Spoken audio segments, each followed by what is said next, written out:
გამარჯობა. რატო ვიღებ ამ ვიდეოს? პირველ რიგში ამ ვიდეოს იმიტომ ვიღებ, რომ პირობა დავდეს შენ game developer-თან რომ ამ ვიდეოს გადავიღებდი. მეორე ის უნდა ვთქვა, რომ ამ ვიდეოს რომ ვიღებ, იმიტომ რომ საკუთარ თავს დავუმტკიცო რომ შემიძლია და ახლა გაგიჩნდება კითხვა, ეს ვიდეო თუ არაფერს არ შეცვლის შენ ცხოვრებაში, რატო უნდა უყურო? თავისთავად ამ კითხვას პასუხი მაქვს, იმიტომ რომ როდესაც შენ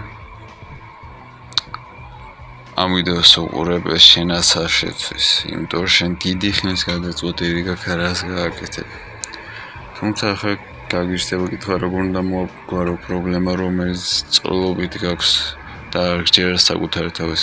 პირველ რიგში უნდა დაიწყო იმის გააზრებით, რომ შენ უნდა გახდე ისეთი ადამიანი, რომელიც საკუთარ თავთან მოლაპარაკებას არ აწარმოებს. ვერავინ ვერ აწარმოებს შენთან მოლაპარაკებას, როცა რაღაცას ის უნდა გააკეთო. უნდა უთხრა საკუთარ თავს, რომ დღეს დავიწყებ ამ საქმის გაკეთებას ჩემ შემთხვევაში. დავიწყებ game development-ის სწავლას და მაქსიმალურად მივაწვევი და თქვენ შემთხვევაში ნებისმიერ სფეროს რასაც დაიწყებთ. დადეთ პირობა ისეთ ადამიანთან, რომელიც თქვენზე წინ არის, 10 თავით, 10 ნაბიჯით, თქვენზე ჭკვიანი, თქვენზე წარმატებული და შეასრულეთ. დადეთ საკუთარ თავთან პირობა. თუ სხვებთან არ შეძებთ საკუთარ თავთან ისეთ ადამიანთან და თუ შეძებთ ისეთ ადამიანთან დადეთ, რომელიც იმ სფეროში წარმატებულია, რომელშიც თქვენ გინდათ რომ იყოთ წარმატებული. ახლა გაგიჩნდებათ კითხვა, როგორ გახდეთ წარმატებული დეველოპერი. ინტერნეტში უამრავი მასალა შეგიძლიათ უფასო და დაიწყოთ სწავლა.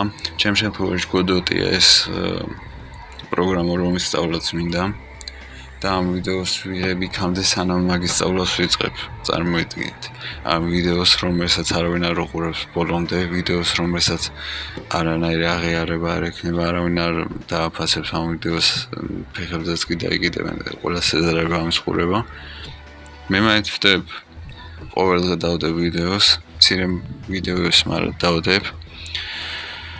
მინდა რომ ეს სფერო განვითარდეს, არამედ შემოსავლის, როგორც შემოსავლის წყარო და რაღაცა რომ ფინანსური თავისუფლება და რაღაც თემები არა მარტო ეგ. იმიტომ რომ საქმე მაინტერესებს, იმიტომ რომ მარტო ვიდეო თამაში არ არის საინტერესო. საინტერესო ისიც რომ არა მხოლოდ ითამაშო, არამედ შექმნა კიდევაც და ზოგჯერ შეიძლება ეს მოსაწყენი ნაწილიც იყოს. თუმცა როგორც საბოლოო შედეგი იქნება სასიამოვნო, ისევე უნდა იყოს პროცესი სასიამოვნო და როდესაც პროცესი არ იქნება სასიამოვნო, მაინც გააკეთებ, შემდეგში მაინც პროცესი სასიამოვნო იქნება. და ეს მაძლევს მოტივაციას შემართებას რომ გავაკეთო. როგორც ცუდადაც არ უნდა იყოს, ბოლო დღეც რო იყოს შენი, მაინც უნდა გააკეთო ნებისმიერ საქმე, რისი გააკეთებაც გინდა. გააკეთე, არ დაელოდო. წარმატებული ადამიანებს არ აჩერებთ რაღაცა პრობლემები, ჯანმრთელობის თუნდაც კი ეს გახსოვდეთ ყოველთვის. იყავით თქვენი თავის საუკეთესო ვერსია. იყავით ის ადამიანი, რომელიც გინდათ რომ გახდეთ და არა რომელიც ხართ. წუწუნი, ეჭვების და ურწმუნოების დრო არ არის. თუ რაღაცის გაკეთებას გინდა, გააკეთეთ ახლა.